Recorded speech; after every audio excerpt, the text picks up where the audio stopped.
かくれんぼがしたい。ももかちゃんが唐突に言い出した。特に断る理由がなかった私は承諾した。彼女は少し泣き出しそうな顔をしながら、最初はちかちゃんが鬼ね、と言った。私は目を閉じて顔面を両手で覆い、ソファーに腰掛けると、努めて明るく言った。いいよ、じゃあ10まで数えるね。1、2、3、4。私がゆっくりと10まで数を数えた後、もういいかいと声をかけると、まだだよ。ちかちゃん、目開けてないよね。そんなズルしないよ。ももかちゃんが不安そうに確認してきたので、私は安心させるように優しく言った。そしてまた1から順番にゆっくりと数を数え始めると、ちかちゃん、ごめんね。ささやくような小さな声が聞こえた次の瞬間、私はお腹に焼けるような激しい痛みを覚えた。私はちか、34歳。同い年の夫、智也と2人で都内のマンションで暮らしていた。義父母との関係も良好で、私たちは自宅から車で30分ほどのところにある義実家に頻繁に顔を出していた。その日、私と夫はある報告をするため義実家を訪れていた。こんにちは、お邪魔します。私は元気よく挨拶をし、持参した手土産を義母に手渡した。いらっしゃい。わざわざありがとうね。さあ、上がってちょうだい。ちかさん、段差があるから気をつけるのよ。義母は手土産を受け取ると、私たちをリビングに招き入れてくれた。二人ともよく来たね。ちかさん、体調は大丈夫かい？まあ、座りなさい。リビングでは義父がそわそわした様子で待ち構えていた。今日はいい知らせがあると事前に伝えていたため、義両親はなんとなく察したようだ。私は義母が入れてくれたお茶を一口いただいてから話を切り出した。私、赤ちゃんを授かりました。今、妊娠5ヶ月です。安定期に入ったので、お二人にはいの一番にお知らせしたいと思って今日お伺いしたんです。私がそう言うと、義両親は感激したようで、目を潤ませながら祝福してくれた。二人ともおめでとう。私たちも嬉しいわ。二人ともよかったな。智也、これからは父親としてしっかりちかさんと子供を守っていくんだぞ。義父が夫に向かって言うと、夫は微笑みながら答えた。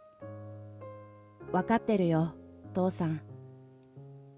私たちは以前から子供を望んでいたが、なかなか授からなかった。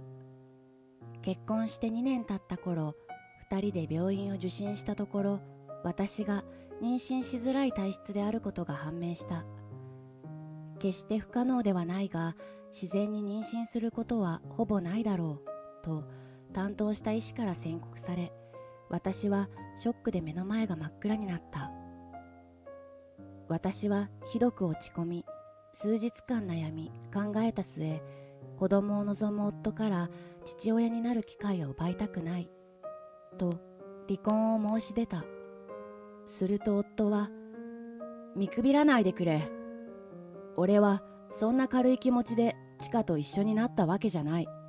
もちろん君との子供は欲しいが、たとえ授からなくても二人で仲良く暮らしていけばいいじゃないか。と優しく私を抱きしめてくれた。その後、私たちは何度も話し合い、不妊治療を始めることを決めたのであった。治療は私が想像していた以上に肉体的にも精神的にも苦痛を伴うものだった。経済的にも重く負担がのしかかり、私は何度もくじけそうになったが、その度に夫や義両親が温かく励ましてくれたおかげで、なんとか続けることができた。そして不妊治療を始めてから4年後の現在、長年の苦しい治療が功を奏し、子供を授かることができたのだ。みんなで喜びを分かち合っていると、ピンポーンとインターホンが鳴った。義実家に誰かが訪ねてきたようだ。義母はいそいそと玄関に向かった。数分後、義母と一緒に義妹の奈々子さんがリビングにやってきた。ちかさん、聞いたわよ。わざわざ大金かけてやっと妊娠したんですってね。普通はお金なんか使わなくても自然に授かるものだと思うけど、ちかさんみたいな出来損ないと結婚しちゃって、お兄ちゃんも大変ね。どことなくトゲのある物言いをする奈々子さんは、夫の3歳下の妹で、初対面の頃から私のことが気に食わないらしく、会うたびにチクチクと嫌味を言われていた。不妊治療がうまくいかず落ち込む私に対して、出来損ない、女としてありえない、などと心臓をえぐられるようなひどい言葉で罵られていた。失礼なことを言うな。そうよ、ちかさんに謝りなさい。その都度、夫や義両親が苦言を呈していたが、奈々子さんが態度を改めることはなかった。何よ、本当のことを言っているだけじゃない。それなのにみんな、ちかさんの味方ばかりして、私は出来損ないのちかさんと違って、わざわざたくさんお金をかけなくても、可愛い娘を産んであげたのに、ひどいわ。険悪な雰囲気が漂う中、義父が空気を変えるように明るく言った。ちかさん、赤ちゃんの性別はもう分かったのかい？お祝いに産着をプレゼントしたいから、もし分かったら教えてほしいんだ。ピリピリした雰囲気が和らぎ、私は内心ほっとしていた。義父の問いかけに対してできるだけ明るい声色で答えた。ありがとうございます。赤ちゃんは男の子らしいです。前回の検診の時に教えてもらいました。そうか。そういえば、奈々子の娘の桃香ちゃんは弟か妹が欲しいって言っていたな。桃香ちゃんもきっと喜んでくれるだろう。いやー、本当にめでたいな。義父は目を細めて心底嬉しそうに言った。みんなが和やかな雰囲気で楽しそうに談笑している中で、ただ一人、奈々子さんだけはふてくされた様子でそっぽを向いていた。1週間後、夕飯の片付けを終えてのんびりくつろいでいると、奈々子さんから私のスマホに電話がかかってきた。少し憂鬱な気持ちで電話に出ると、奈々子さんはいつもとは違い、親しげな声色で話しかけてきた。ちかさん、こんばんは。体調はいかがですか？こんばんは。おかげさまで母子ともに元気です。奈々子さん、突然どうしたんですか？私が尋ねると、奈々子さんは猫なで声でこう言った。実はね、最近ハマっているアイドルのイベントのチケットが手に入ったのよ。イベントは今度の日曜日なんだけど、主人か両親に桃香のお世話を頼もうと思っていたの。だけどみんな都合がつかなくて、ちかさん、悪いんだけど、桃香のことお願いできないかしら。奈々子さんがこうして桃香ちゃんのお世話を頼んできたことは今まで何回かあった。私は奈々子さんとは馬が合わないが、娘の桃香ちゃんとは仲良くしていた。桃香ちゃんは素直で礼儀正しくお利口な女の子だ。私も夫も大好きでとても可愛がっていた。その日なら特に予定はないので大丈夫ですよ。私が答えると、奈々子さんは嬉しそうにお礼を言った。りがとう。助かるわ。それじゃ、よろしくお願いしますね。当日、休日出勤になってしまった夫を見送り、部屋の片付けなどをして、ももかちゃんを迎える準備をしていた。一通り準備が終わり、コーヒーを飲みながら一息ついていると、来客を知らせるチャイムが鳴った。私はワクワクしながら玄関に向かい、ドアを開けると、上機嫌な々子さんと少し緊張した面持ちのももかちゃんがいた。ももかのこと頼むわね。はい、任せてください。ももかちゃん、一日よろしくね。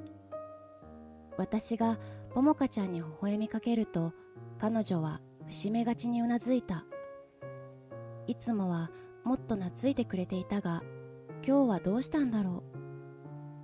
私は不思議に思いながらももかちゃんを家に招いた。それじゃあ、言われた通りにきちんとやりなさいよ。々子さんは不敵な笑みを浮かべながらももかちゃんにそう告げると、その場から去っていった。私は少し嫌な予感がしたが、気を取り直して努めて明るく言った。ももかちゃん、何して遊ぼっか。おままごとがしたい。ももかちゃんは蚊の鳴くような小さな声で答えた。やはりいつもより元気がない様子だ。せっかくの休日なのに母親と離れて過ごすことになり、寂しく思ってるのだろうか。私はももかちゃんを少しでも楽しませたいと思い、明るくおどけてみせながら遊んで過ごした。1時間ほど経った頃だろうか、一緒にテレビを見ていると、ももかちゃんは唐突にかくれんぼがしたいと言い出した。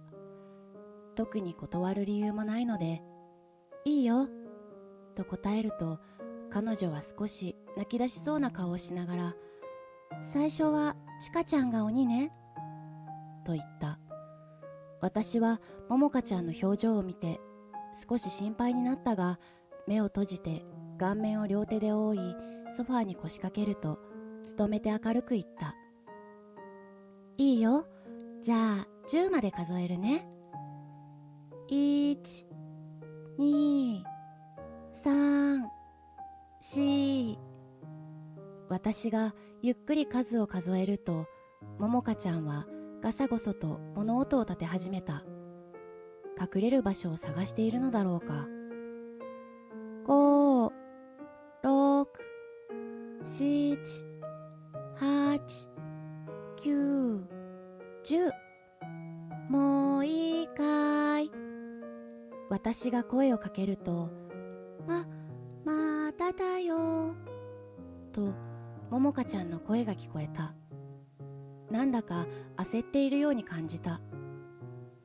一生懸命に隠れる場所を探す彼女を想像すると、微笑ましくて笑みがこぼれた。リビングではさっきまで二人で見ていた子供向けアニメの音量が響いていた。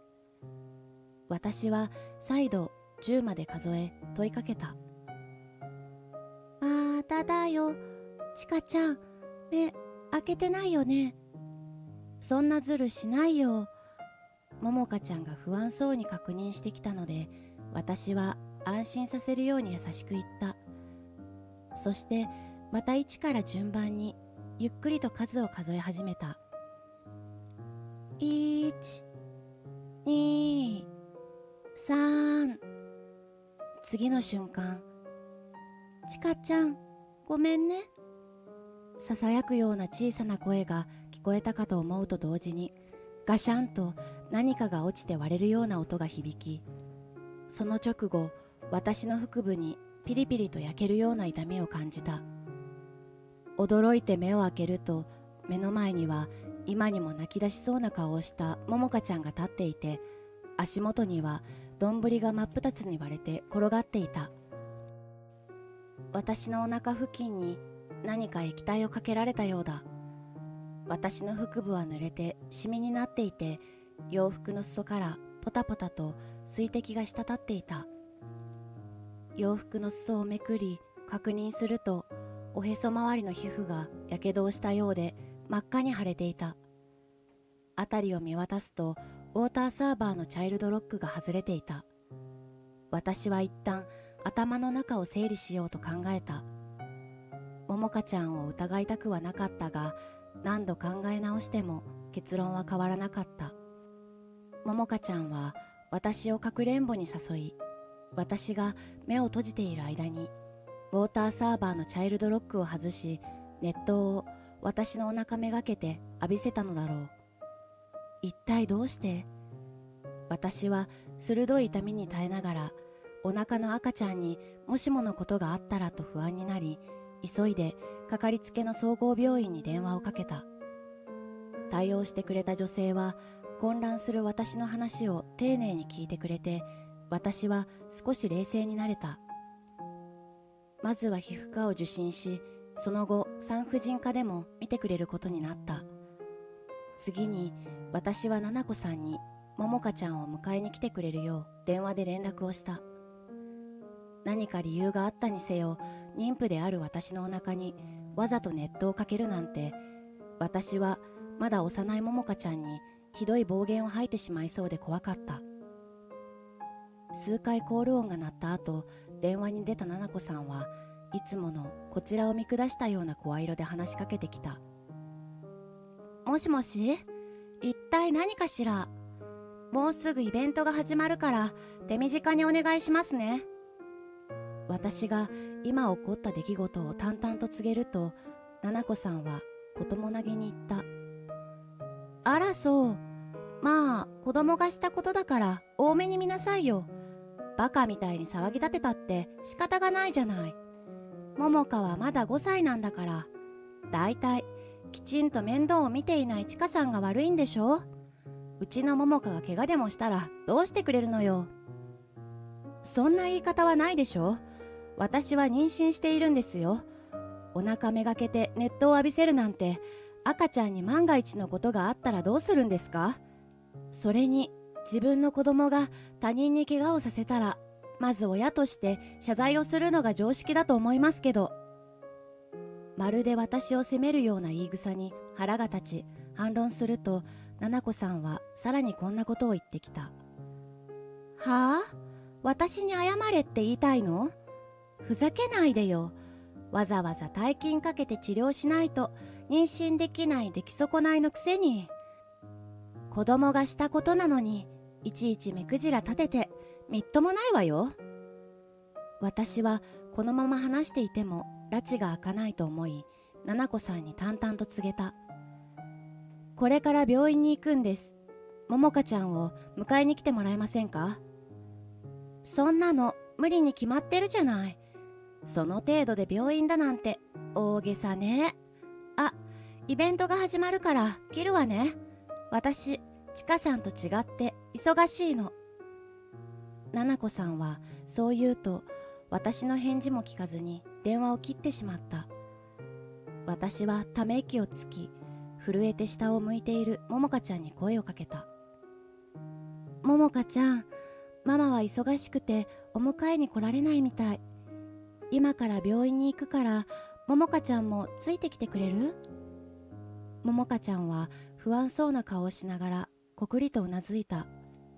その後、病院で診察を受けた結果、幸い大事には至らず、お腹の赤ちゃんにも特に影響はなかったようだ。診察を終えて帰宅すると、辺りは薄暗くなっていた。帰宅後、しばらくすると、七子さんがやってきた。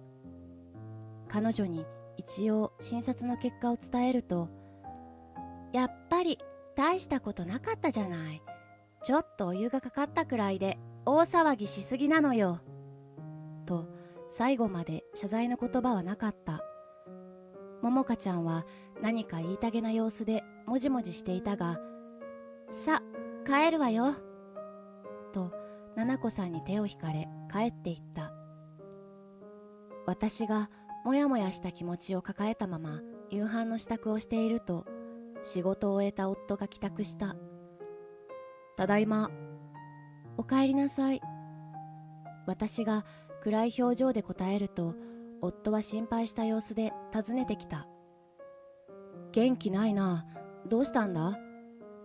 私は今日起こった出来事や菜々子さんの対応についてすべて夫に説明した。一通り話し終わると、夫は眉間にシワを寄せ、険しい表情をしていった。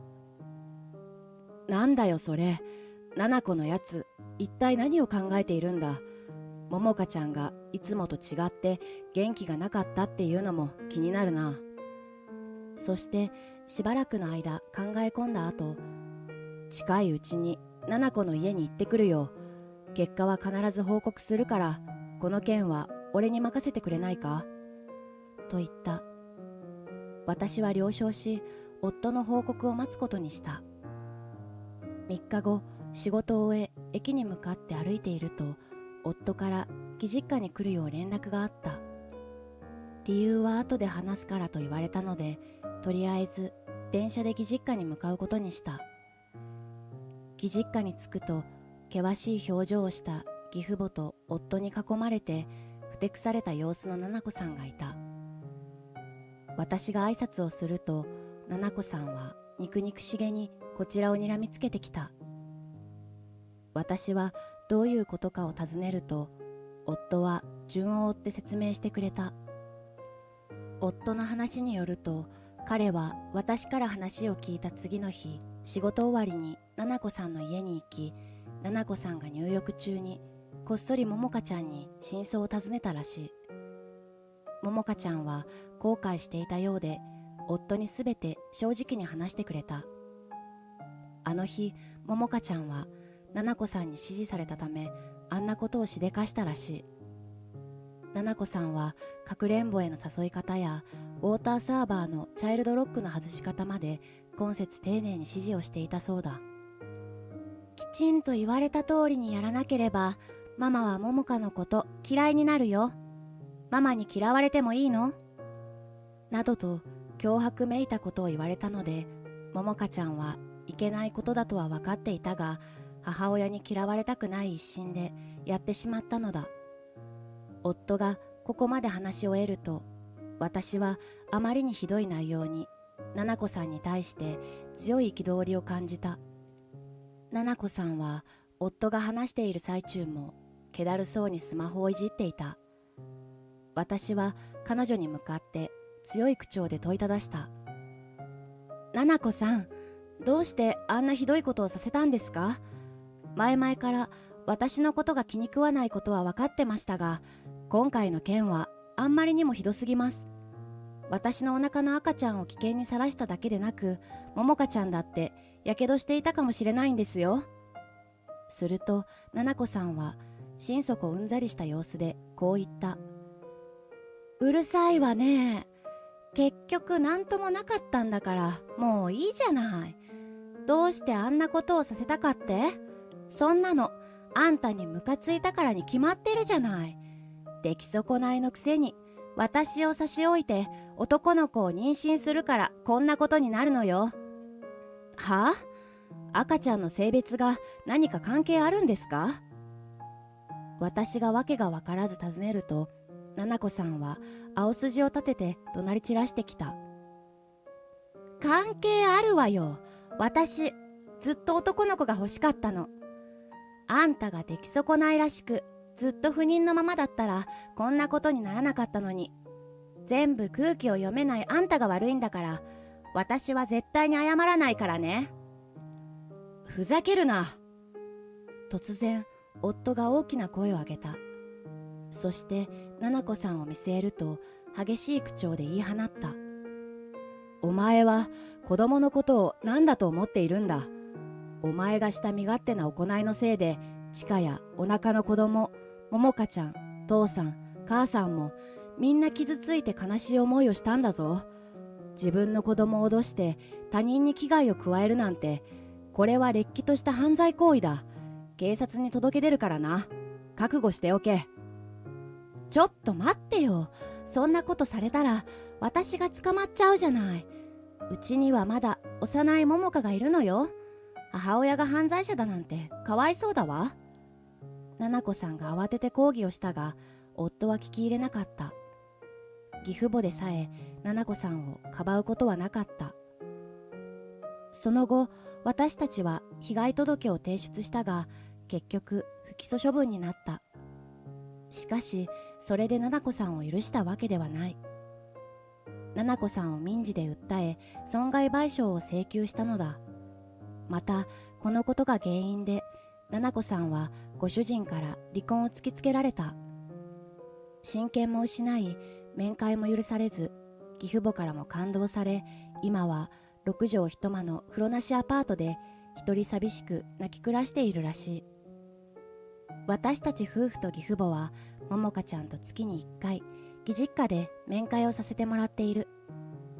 彼女は当時かなり落ち込んでいたが、今ではすっかり元気になり、明るく無邪気な笑顔を見せてくれるようになった。